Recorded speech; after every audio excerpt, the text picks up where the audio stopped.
Okay, we're going to go over a little type of drawing called blind drawing.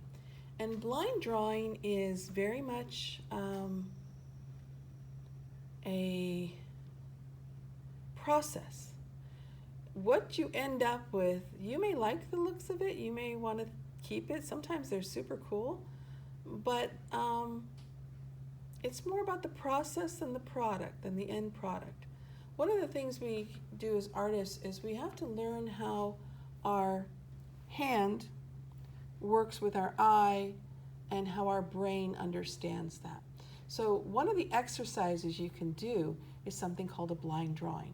You can think of it like if you were shooting hoops, playing basketball. You're just practicing. Every time you throw that ball into the air, you're practicing, you're creating a motor memory. And that's very much what blind drawing is. So on your blind drawing, we're going to use a sheet of your newsprint paper because we're probably not going to keep these forever. So we want to use an inexpensive paper. This is the newsprint I have here. I'm going to switch to a piece of computer paper just because it shows up better on the camera.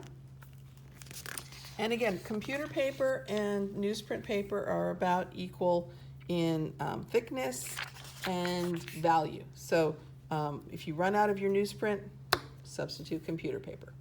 And I want you to work with a pen, okay? We're going to work with a ballpoint pen. And the reason I'm going to have you work with a pen is because I don't want you to do any erasing. Sometimes when we're starting to draw, we get very critical about what we're doing and how something looks. And I think it's a bit of a tragedy because if you ask a 5-year-old to draw something for you, they just go for it and they get very creative. But when you ask a 9 or a 10-year-old to draw something, they've reached a place where they start criticizing their own work. It doesn't look real. It doesn't look realistic. Well, most of creating something realistic is really just learning the tricks. You know, there's a lot of tricks that we artists use, and I'm going to teach you those tricks this quarter. But and then the funny thing is, a lot of artists, after they can draw very realistically, they go back to making it look more childlike and fun and more abstract, like that 5-year-old. So it's kind of a circular process.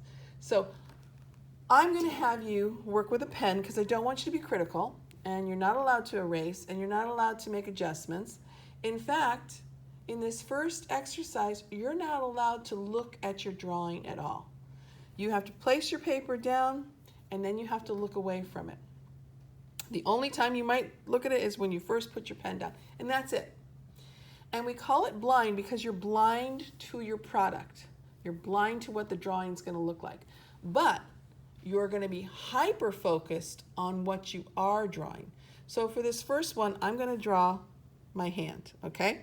And you want to put your hand in an interesting position. I don't want you tracing it like you're making a turkey. I want you to, make a gesture, and keep it school appropriate. Okay, so that's my gesture. Now, I'm going to have to move my hand out of the shot because otherwise when I'm drawing, if I'm looking at my hand, I can see my drawing. So I have to turn myself. I'm going to turn myself and I'm going to take my hand. I'm going to leave it in that position. So remember what position I had it in. And I'm going to take it so that I can't see my drawing. So I'm turned now away from the camera, away from the piece of paper. And I'm going to start drawing. Now what I'm doing, is I'm dragging the pen along where my eye is looking. So I'm going to say, okay, I'm coming up. And I'm going to get the grooves in my fingers. Now I'm saying out loud what's going on in my head. You can do this silently, but if you're alone, it kind of helps to actually talk it out. So I'm now going around where my fingernail is. And I'm going to come back, and I think I'm at the back of my pinky finger. And I'm coming up there. And I'm going to come over. And I have a ring on today, so I'm going to draw that ring. And I'm just drawing what we call the contour edges. I'm just drawing the edges around.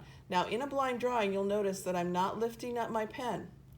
I don't want to have any start and stops. I want to just keep going in one continuous line. If you do accidentally lift up your pen, just put it back on the paper without looking, without cheating, okay? Now I'm at the back of my second finger, my ring finger. There's a little line there. And now I'm going to come up and I'm going to get this one. Now I can feel my paper kind of moving on me. So if you want to, you can tape your paper down before you start this process, because that might help a little bit, because sometimes the paper kind of shifts around on you, but that's okay if it is. Okay, because remember, it's not about the product. It's about the process. Because believe it or not, what this is doing is it's training my eye and my hand to work together. Now, drawing is something very much like a sport or playing a musical instrument. You never forget it once you know it, but you can get a little rusty. Like, I haven't been doing a whole lot of drawing in the last couple weeks. I've been focused on other things and painting. So my drawing's a little rusty, so doing this blind drawing for you is really good for me. Oops, see, now I lifted up accidentally, so I'm back down. I didn't look. And now I'm going to come over, and I think I'm at my thumb.